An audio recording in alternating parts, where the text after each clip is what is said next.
Hey, it's Nay, and welcome to Hey Nay. So, this topic is a topic I have been pushing for the longest time, but I do think it's important that I do it. The topic is porn and dating. And I asked the Hey Nay writers if they had any questions. I received none.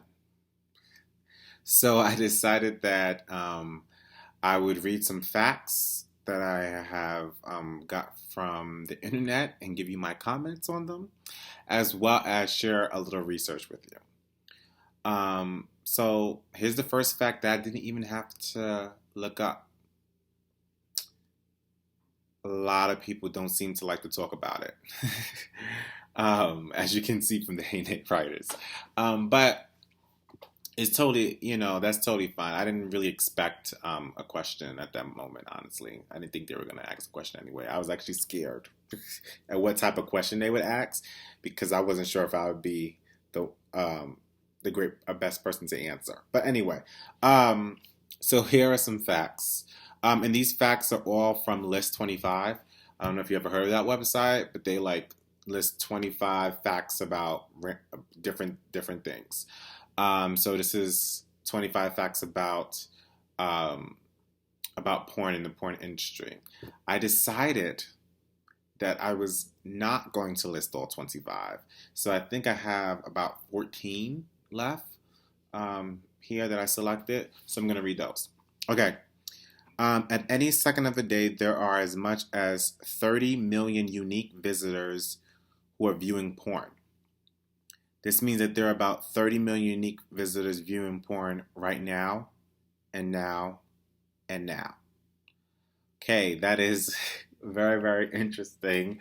To me, it doesn't seem uncommon. I mean, you have you have um, you know pubescent teenagers definitely looking into this, especially as our technology continues to grow. Things like this do not surprise me. Facts like this do not surprise me. So yeah, I mean, it's not, and then you just add on the people who continue to do it anyway, who do it also. So okay, next one.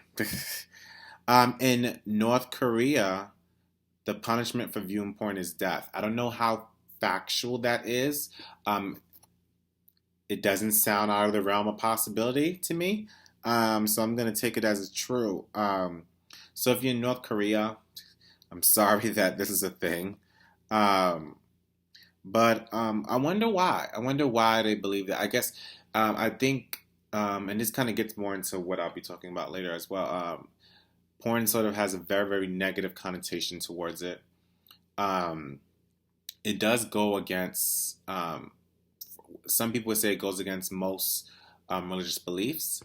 And But it's very interesting that one country would decide to make a punishment death, that end your life. It sounds very archaic as a response. Um, but I know there's also some countries that just block porn sites, which I think is, whatever. I don't have a strong, I don't have a strong, I guess you could say preference for either. But if you have legitimate reasons as to why you feel the need to ban it, and people support that ban, then I guess that's okay. Um, I do think that people should sort of have freedom, so they should be able to sort of do um, and view whatever they want. And I'm gonna mention there's something else I want to mention, but I'm gonna talk about it a little later because I think there's another fact that talks about it. Um, Another fact: just about half of the internet is made up of porn or porn-related content. I'm not 100% sure about this one, but um, I guess is what they constitute as porn. So I guess if there's any sort of sexual act or sexual content, I guess they would probably consider that porn or softcore porn. Um, so that might be, that might be what they're considering. So like I know a lot of television shows sort of do I think it's the term is softcore porn. And if that's the case, then that makes a lot more sense then. A University of Montreal study found that most guys are exposed to porn for the first time at age 10.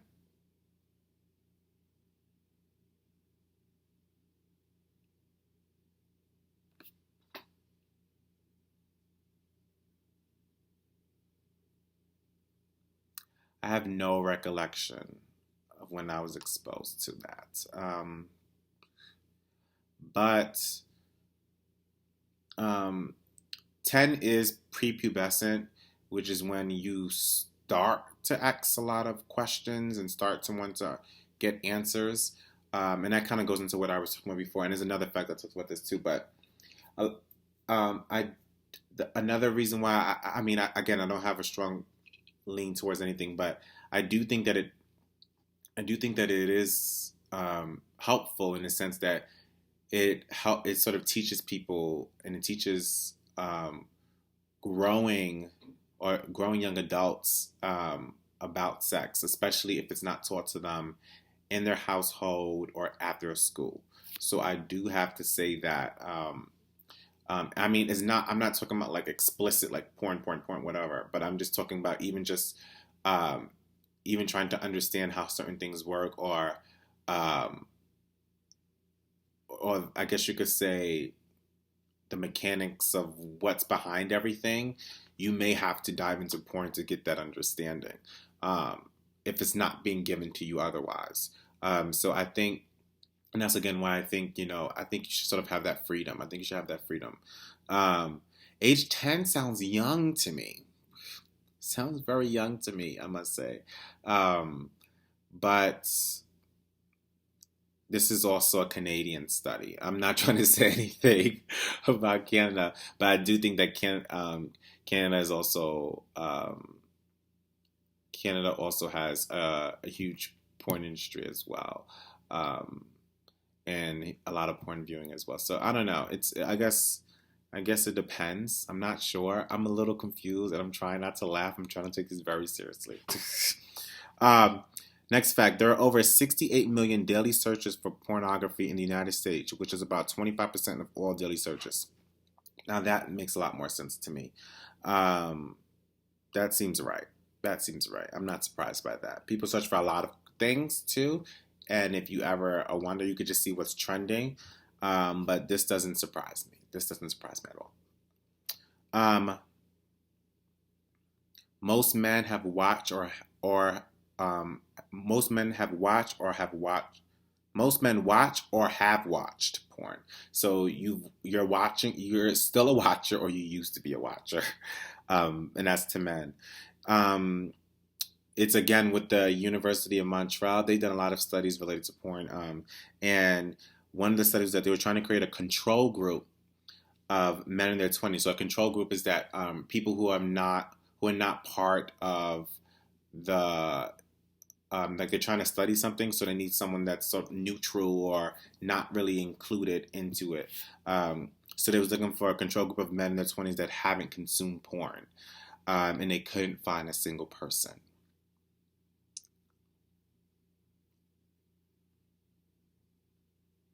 Okay, I'm gonna move on and not laugh. um, the United States is the top producer of pornography DVDs and web material. The second largest is Germany. Interesting. I wonder what that means, though. I wonder what that means. I mean, I do think that, um, again, the United States is a country, at least right now, um, of a lot of freedom. So it doesn't surprise me that people have the liberty to sort of, um, produce this type of content. Um, So if you wanted to, you could, and you're not really being held against, like you're not really being, um, reprimanded for it. So that kind of makes sense. And I'm assuming that Germany sort of has that leniency as well now. So that makes sense as well. Um, in fact, next fact, every 39 minutes, a new porn film is created in the United States. Now that is troubling. I'm interested. That is very. I wonder what constitutes a film, a porn film. Is it just someone webcamming, or is it actually a real production that's being done? Um, but I guess you could kind of say that a little bit about any type of film. I'm sure there's many films that are made. Um, I don't know if exactly 39 minutes, but I would say, you know, pretty frequently.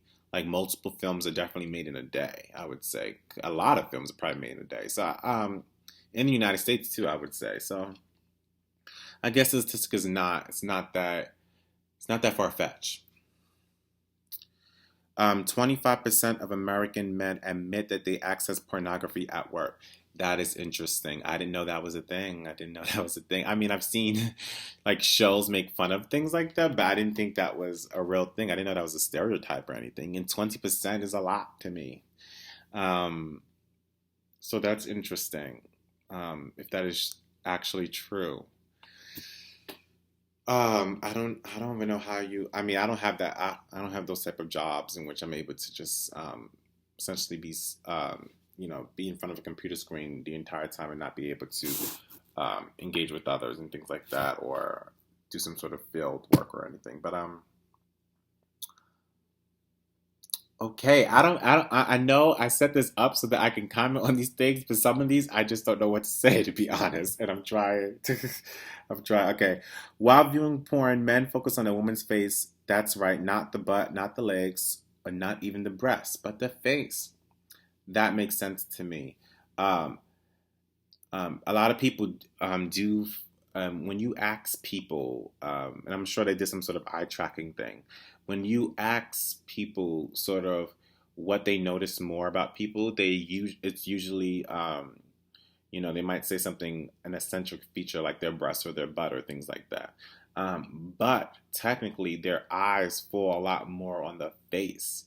Even if you dip, you go back up, or the face is what, because the face is more descriptive of a person. You can categorize a person. Like when people say, "Oh, I don't know that person's name, but I know them by face." They don't say, "I know that person. I don't know that person's name, but I know them by butt." They don't do that. We don't do that. We know them by face because we recognize faces more. So this makes sense. Internet porn in the UK receives more traffic than social networks, shopping, gaming, finance, and travel. Interesting. Um, Several recent studies have found that teenagers from all over the world use porn to learn about real life sex. Again, like I was trying to say before, this is the fact that I was talking about. That makes sense to me because a lot of people don't have those conversations with teenagers. And I do think it's important for them to know and understand what's going on and what their body is capable of doing, in which they don't necessarily understand beforehand. So I do think this is important for people to know. Um, Though true, women do watch porn. Most studies show that women watch less porn than men.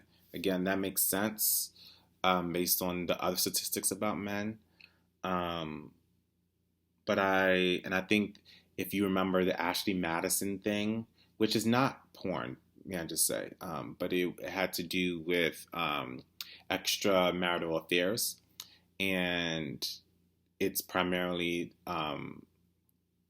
targeting men. So this that makes sense. I don't think it's the same thing, but I do think that there is a correlation there. Um, Last fact: 10% of adults admit to legitimately having an online porn addiction. Now this is serious too. So, and a lot of researchers talk about this that people tend to get addicted to watching porn. And I think it is something that is hard to manage and hard to deal with, especially if you feel alone. And actually, that goes into quickly. Let me hurry up. That goes into the research I want to talk about. Dr. Gail Gross. Um, she mentioned that statistically 20 million couples struggle with sex. So couples who are together struggle with sex, so they sort of go to porn as an outlet, and sometimes people sort of get addicted to porn or rely on porn um, as a way of satisfying themselves. She also said that porn is appealing because you have control and you don't have to be vulnerable. So, in that sense, you get to control how you feel, where you touch, and things like that. And you don't have to let your guard down in front of someone else. So, if you're focused on yourself, you can do that. But I also want to mention that Dr. Ruth, if you know who Dr. Ruth is, Dr. Ruth also mentions in one of her talks that I went to, is that no, so usually when you're watching porn, you need some sort of stimulant. So you know, no, she always said like no toy or anything, and she was talking to women. She was saying that no toy can satisfy, no man can compete with a toy, and I think that applies with porn too. Like you can't, the idea person that you're looking at in porn is probably not as real in comparison in life. So you're not going to find that individual that you're looking for um, in porn in your actual life. So you have to be very careful when you're engaging in these activities. Um, but you know, should you watch porn with your significant other? I think I think whatever rocks your boat. Whatever rocks your boat. Some people like to spice up their relationships and things like that. Go ahead, do whatever's best for you. Do it. Um, I wouldn't just put it on. I think a conversation needs to happen before. But I don't. It's whatever's best for you. Okay, I think that's it. I think I've talked a lot about this, which is more than I thought I was going to do.